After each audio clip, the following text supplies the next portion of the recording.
Ces podcasts ont été réalisés par les étudiants de l'ESJ Paris Grand Lille.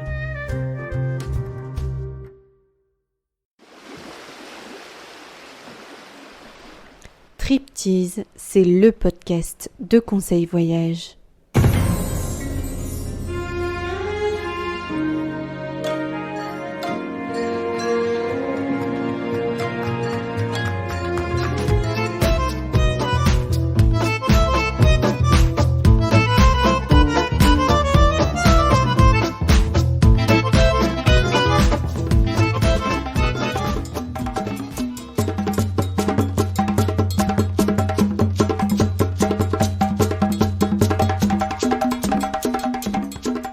Je suis Lolita et mon truc à moi, c'est le voyage. Dans ce podcast, j'ai décidé de t'aider à préparer ta valise pour que tu puisses partir serein à l'autre bout du monde. Chaque mois, je contacterai un de mes amis expatriés qui nous donnera des petites astuces pour survivre dans un pays étranger. En réalité, ce que je te propose, c'est un véritable guide du voyage audio. Alors, installe-toi confortablement et détends-toi. La préparation se déroulera sans turbulence. Allez, on y va ? Bienvenue pour ce 3e épisode de Triptease.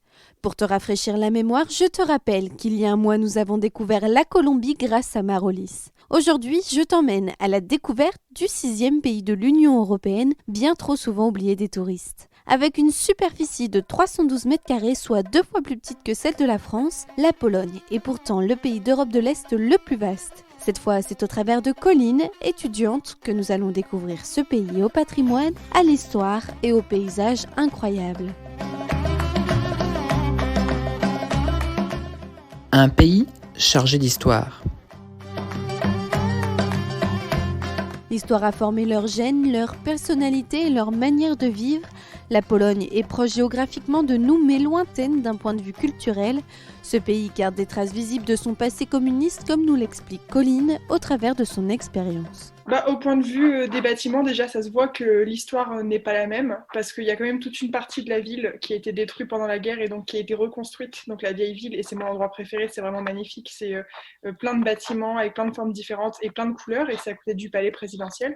Mais il y a encore des quartiers qui ont vécu et le ghetto de Varsovie pendant la guerre, et après les années communistes, et donc on sent que c'est des bâtiments qui ont vécu. Parfois, il y a des impacts de balles encore sur les murs, alors c'est dur. C'est assez prenant quand on visite. Il y a beaucoup de bâtiments, c'est des gros blocs, du granit en fait. Et ils vivaient à 50 dans du 30 m² parce que c'était sous l'ère communiste, vraiment ça rigolait pas du tout. Donc au niveau de l'architecture, moi j'ai vu assez vite la différence. Après il y a un centre-ville qui est très moderne aussi, il y a des buildings, on se croirait presque à New York par moment. Il est vrai que de nombreuses villes polonaises ont été détruites à cause des bombardements durant la Seconde Guerre mondiale. Varsovie, la capitale, est à l'image de ces événements car seuls 10% des bâtiments de la ville sont d'origine, le reste a été reconstruit. Pour les touristes, c'est un voyage architectural entre modernité et ancien qui commence, ce qui est l'une des richesses de la Pologne. En revanche, même les habitants pointent encore du doigt leur passé. Tu le sens, je te disais, tu le sens sur les bâtiments, tu le sens sur la manière dont les gens te regardent. Et moi, par exemple, la dame qui nous a fait visiter la maison, elle avait 38 ans, je pense, donc elle a connu un petit peu l'ère communiste. Et elle expliquait qu'elle, à Noël, c'est l'histoire des grands-parents, mais c'est elle qui la raconte alors qu'elle est très jeune, elle avait une banane. Et elle faisait partie de la population aisée. Avoir une banane à Noël, c'était quand même un truc de fou. Il y avait des gamins, ils avaient des bouts de bois, quoi. Enfin, peut-être que je caricature un petit peu. Mais moi, ça m'avait marqué qu'elle me raconte ça, alors que cette dame, elle me paraissait si jeune. Ses enfants, ils ont 7-8 ans. Et elle a connu cette époque. Et elle en parle encore quand on la connaissait à peine, qu'elle nous avait raconté l'histoire de sa banane à Noël, quoi. Je pense qu'ils ont un vécu et c'est un peu dans leur gène, quoi. La Pologne tente de redorer son image de destination culturelle. Les villes regorgent de ruelles et de musées pour les amoureux d'histoire, mais aussi pour les touristes qui souhaitent simplement se perdre au fil des heures. Un pays à la pointe de la technologie.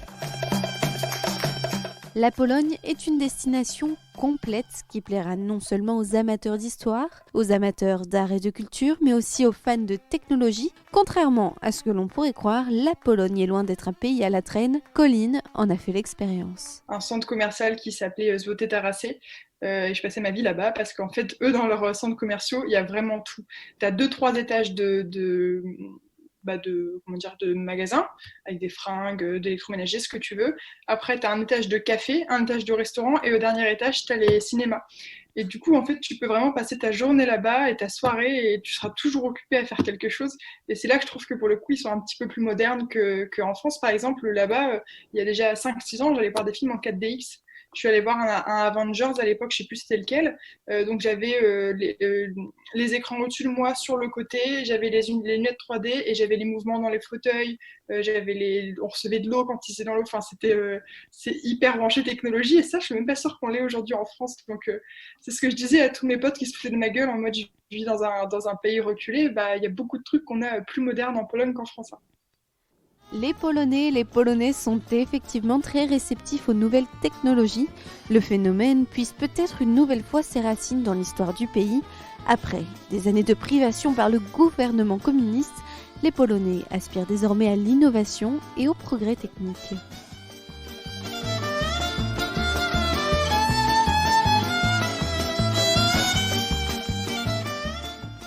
Polski i francuski.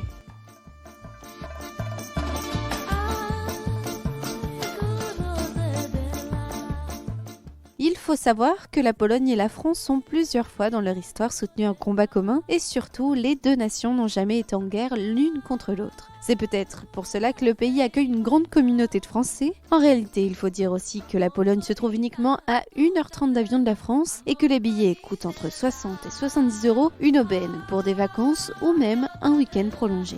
Dans la rue, toutes les 3 personnes... En fait, moi, je vivais dans le quartier à côté du Stade National, comme je le disais. J'étais à côté d'un lotissement où il y avait déjà quasiment que des Français qui vivaient dans ce lotissement. Et en fait, je vivais à côté de la Francuska, c'est la rue française. Et à côté, tu as la Paryżka, c'est la rue parisienne. Donc, littéralement, je ne sais pas si c'est par rapport au nom de la rue ou quoi, ou c'est surtout parce qu'il y a l'école, enfin, il y a le collège et le lycée. Il y a énormément de Français qui vivent dans ce quartier et plus souvent dans la rue on entendait parler français que polonais. Après tu sors du quartier, forcément ça redevient très très polonais. Et il faut savoir qu'il y a beaucoup de Polonais qui parlent français aussi. Ça ils le disent pas parce qu'ils n'ont pas forcément envie de faire l'effort, mais il y en a beaucoup qui comprennent du moins. Tellement il y a de Français en fait, à force d'entendre des Français partout, ils finissent par les comprendre. Jedzenie. La cuisine polonaise est aussi un vestige du passé. Goûter à la cuisine polonaise, c'est goûter à un mélange de cultures. Elle tire ses aspirations des nations juives, lituaniennes, ukrainiennes et tartares. Même si Colline n'en garde pas une très bonne expérience, pour vous touristes, ce sont des plats qui tiennent au corps qui vous attendent. Bon alors, je sais pas si je suis la mieux placée parce que j'ai détesté la nourriture là-bas. Et du coup, j'ai vraiment pas beaucoup goûté. Au début, j'ai voulu, mais c'est en fait ultra gras. Et c'est ultra un peu étouffé. Tiens, tu prends 2 bouchées et t'es là, t'en peux plus, t'as l'impression que tu vas être malade. Il y a les pierogi. Les pierogi, c'est des espèces de grosses raviolis. C'est très très gras. Pour le coup, c'est très très bon. Après, il y a plein de trucs à base de pommes de terre, mais j'avoue que je suis pas la mieux placée pour en parler parce que j'ai pas trop. Ah, il y a les pancake aussi. Je sais plus comment ça s'écrit, mais ça se prononce pancake. C'est des espèces de beignets. Et souvent, dedans, il y a de la confiture de rose. Ça, c'est très très bon. Mais au niveau des plats salés, vraiment, moi, j'ai pas trouvé mon bonheur. Hein. Faut avoir l'estomac accroché, je pense. Mais attention, d'autres choses plus ou moins étonnantes existent. Ils ont des bars à lait. Alors moi, je me suis dit, mais qu'est-ce que c'est un bar à lait c'est vraiment des bars où tu bois du lait, quoi. C'est pas de l'alcool, c'est des bars à lait. Et ça c'est hérité de leur histoire aussi. Le bar à lait polonais est en réalité un petit restaurant que l'on retrouve encore dans les villes et qui propose des repas traditionnels à base de farine, d'œufs et de lait à des prix défiant toute concurrence. Plus en amont, durant l'ère communiste, ces restaurants étaient solidaires et servaient la soupe populaire. Mais quand on dit Pologne, on pense surtout à la vodka. Quand on rentre en boîte de nuit, le premier truc qu'on t'offre à l'entrée avant même que tu payes, c'est un shot, quoi. Donc je pense qu'ils sont très portés sur la vodka aussi. Disons la zubrowska, c'est la vodka avec une herbe de bison à l'intérieur. J'ai jamais compris ce que ça voulait dire, mais on appelle ça une herbe de bison, on dirait une espèce d'épi de blé. Et ça, c'est de la qualité vraiment, vraiment supérieure. Ça coûte 100 € là-bas. 100 €, ça nous paraît le prix normal quasiment pour une bouteille de vodka ici, mais là-bas, c'est comme s'ils en payaient 600 en fait. Et après, ils ont plein de goûts différents. Et ça, j'ai pas vu en France. Ça existe, hein, par exemple, les vodkas aromatisés en France et tout, mais là-bas, dans les supermarchés, on peut vraiment voir. Moi, ce qui m'avait fait trop bizarre, c'était la vodka à la noisette, et ça se boit en shot avec du lait, en fait. Ils ont tout, ils ont melon, ils ont fraises, cerises, tous les fruits, comment ça s'appelle, les noisettes, les cacahuètes, le chocolat, le café, les vanilles, ils ont tout. Et ils ont même des bars à vodka. Je parlais des bars à lait tout à l'heure, mais je me rappelle d'un bar qui s'appelait le Chupito, donc ça veut dire en fait le shot. Et en gros, ils ont un mur et il y avait 600 ou 700 sortes de shots proposés sur le mur. Et en fait, on payait ça l'équivalent de 50 centimes. Hein. Donc la soirée est bien rentabilisée là-bas pour le coup. En tout cas, vous pourrez en profiter à un prix médiocre car un Français qui va en Pologne est en réalité un compte en banque de roi. Entre montagne et building.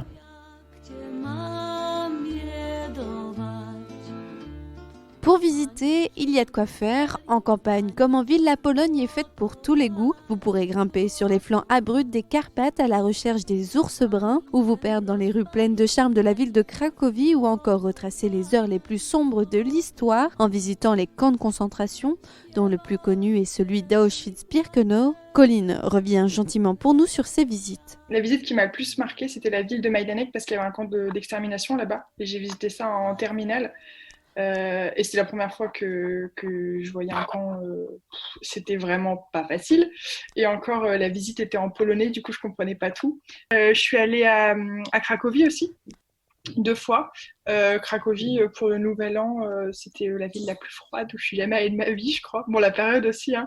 On a fait les mines de sel et puis ils sont connus pour leur balade en calèche en fait. Donc on peut faire le tour et c'est une ville qui est vraiment très très jolie. Alors j'ai fait Gawryszruda, mais c'est pas des trucs connus en fait. Pour le coup là, c'est là où il y a des lacs tout au nord de la Pologne. Après il y a le ghetto. Bah, comme je le disais, c'est pas marrant, c'est pas joli, mais faut le voir parce que ça fait partie de l'histoire. Et puis c'est l'endroit où voilà, tu rentres dans une cour et tu vois qu'il y a eu des exécutions, qu'il y a eu des fusillades. Et puis il y a des plaques des fois, ici est morte la famille machin.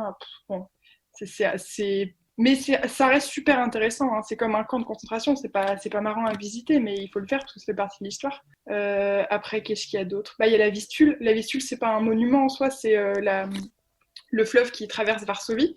Et en fait, il y a du sable à côté, donc l'été, on va s'y poser. En fait, c'est comme si on allait à la plage, juste qu'on ne se baigne pas parce que l'eau est dégueulasse. On fait des barbecues le soir, on va boire des bières avec les copains. Ça, c'est vraiment très, très cool. Il fait bon et tout, et la vue est très sympa. Et après, il y a le stade Narodowy, c'est leur stade national, c'est là où il y a tous les concerts. Pour les musiciens, un festival a lieu chaque année durant l'été en Pologne et il ne faut surtout pas louper ce grand moment d'émotion. Le parc Łazienki, c'est juste un parc, mais c'est vraiment magnifique en fait. Il y a des espèces de petites sculptures qui font un peu orientales. Il y a des hérons, il y a un petit palais au milieu. On peut faire de la barque. C'est vraiment magnifique. Je t'enverrai des photos si j'arrive à en retrouver. Ah, et je rajouterais qu'au parc Łazienki dont je te parlais juste avant, on peut voir des concerts de Chopin. Les plus grands pianistes en fait de Pologne viennent et c'est vraiment genre l'apothéose pour eux de venir jouer ici. Et ça se fait pendant 3 mois tous les dimanches l'été. Et en fait, il y a un espèce de silence, c'est ultra solennel. Il y a 1000 personnes assises dans le parc et t'as un type qui est là et qui joue Chopin comme un dieu au piano, parce que Chopin c'est un peu le héros national. Chopin qui était franco-polonais d'ailleurs. Et ça, c'est vraiment des moments, t'as des frissons. Hein.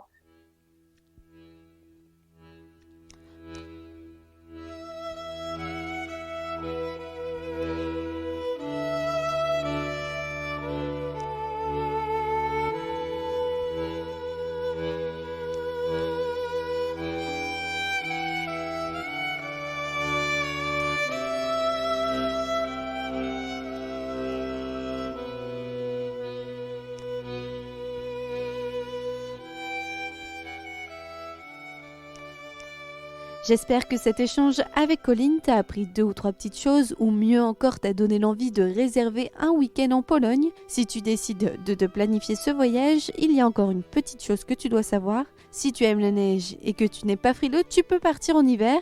Sinon, c'est à éviter car les températures peuvent descendre jusqu'à moins 40 degrés. Allez, demain tu passes la porte du bureau et tu demandes juste ton vendredi ou ton jeudi et ton vendredi pour te faire un week-end prolongé. En attendant, je te laisse, j'ai une valise à terminer. On se retrouve dans un mois pour la préparation d'un nouveau voyage. Ciao ciao!